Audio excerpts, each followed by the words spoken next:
Israel से जहां प्रधानमंत्री बेंजामिन नेतन्याहू एक लंबे समय से चल रहे भ्रष्टाचार के मुकदमे का सामना कर रहे हैं। इसके साथ ही हाल ही में इजराइल ईरान संघर्ष ने उनके इस कानूनी संकट को और जटिल बना दिया। आइए इस खबर को विस्तार से समझते हैं। बेंजामिन नेतन्याहू मई 2020 से एक भ्रष्टाचार के मुकदमे का सामना कर रहे हैं। उन पर 3 बड़े मामले दर्ज हैं। केस 1000, केस 2000 और केस 4000। इनमें रिश्वतखोरी, धोखाधड़ी और विश्वासघात जैसे गंभीर आरोप शामिल हैं। आइए इन आरोपों को संक्षेप में समझते हैं। केस 1000 में उन पर आरोप है कि उन्होंने अमीर व्यापारियों से शैंपेन और सिंगार जैसे महंगे उपहार स्वीकार किए हैं। केस 2000 में दावा है कि उन्होंने मीडिया हाउसेस के साथ सौदे किए ताकि उनके पक्ष में कवरेज मिले। और केस 4000 में आरोप है कि उन्होंने कुछ कंपनियों को नियामक लाभ पहुंचाए, बदले में उनके पक्ष में खबरें चलवाने की कोशिश की। नेतन्याहू ने इन सभी आरोपों को सिरे से खारिज किया है। उनका कहना है कि यह मुकदमा एक राजनीतिक डायन शिकार है जिसका मकसद उन्हें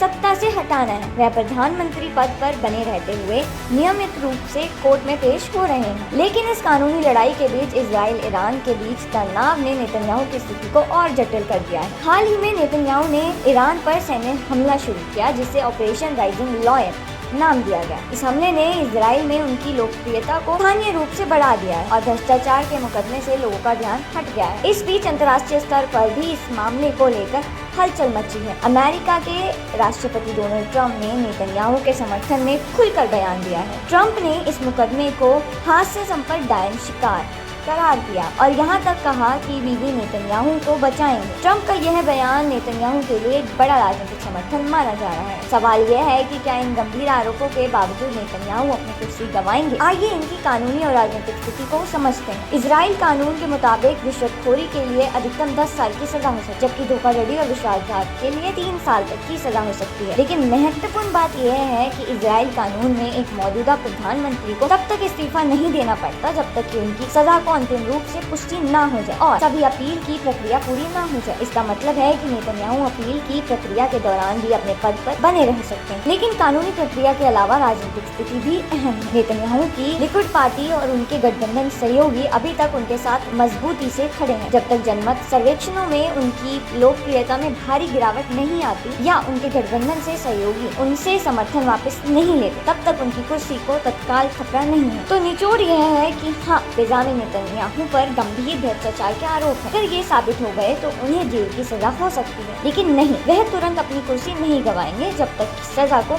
अंतिम रूप से पुष्टि न हो जाए, अपील की प्रक्रिया पूरी न हो और राजनीतिक समर्थन में भारी कमी न आए। फिलहाल ईरान के साथ युद्ध और डोनाल्ड ट्रंप जैसे प्रभावशाली नेताओं का समर्थन नेतन्याहू की स्थिति को मजबूत कर रहा है। लेकिन सवाल यह है कि क्या ये समर्थन उनकी कानूनी लड़ाई को लंबे समय तक बचा पाएगा? यह देखना दिलचस्प होगा। ऐसी ही खबरों के लिए बने रहिए न्यूज़ डिगी के साथ।